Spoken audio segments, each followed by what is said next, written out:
1967, the world's most famous boxer stepped into a battle no one expected, not inside the ring, but against the United States government.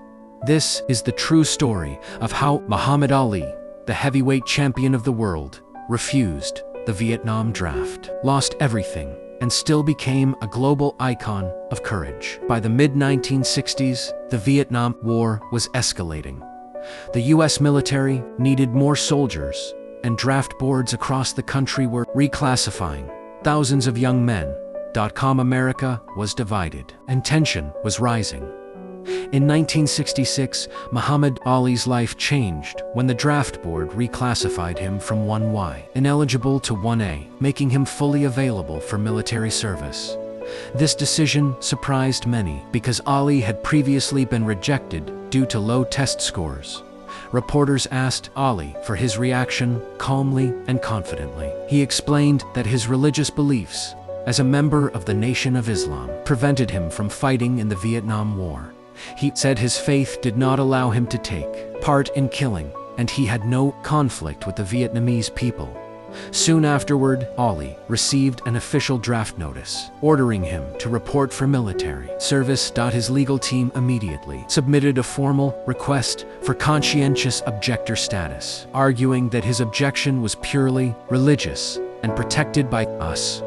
law. The Department of Justice reviewed Ali's application, but ultimately recommended denying it. With that decision, Ali was expected to serve, and the confrontation between the champion and the U.S. government became inevitable.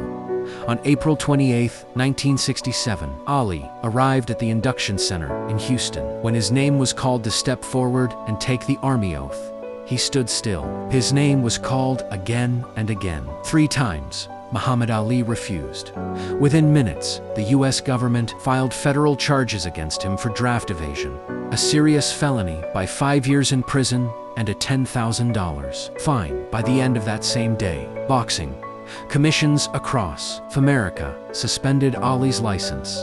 The New York State Athletic Commission stripped him of his heavyweight title overnight. The world champion had no belt, no license, and no ability to fight professionally. On June 20, 1967, Ali's case went to trial in federal court. After only 21 minutes of deliberation, the jury found him guilty of draft evasion. He was sentenced to 5 years in prison and fined $10,000. Ali remained free during appeal, but he could not fight. For more than 3 years, Ali lived in exile from the sport he dominated.